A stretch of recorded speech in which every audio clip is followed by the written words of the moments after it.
I took a class this summer that was called Religion in the Imaginary World.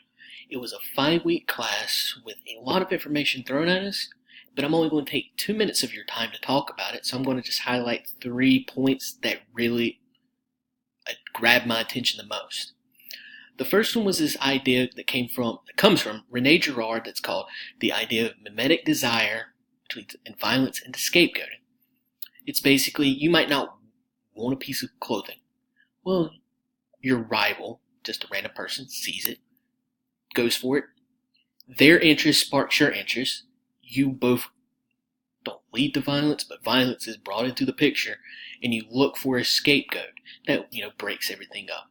The scapegoat is usually something that's not directly tied to it, I think, but the way I'm thinking of it is you don't go after each other because, hey, there's only one left. Maybe it's the department. Maybe it's the manufacturer. Maybe it's just a random person who you see carrying a pair of the same clothing. Excuse me.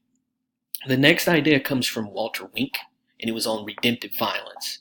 Now, this idea is basically you have a reason to make violence in your eyes seem good. Like there's a greater good to what you're doing. Like the best one I can think of, is comes from Popeye the Sailor Man.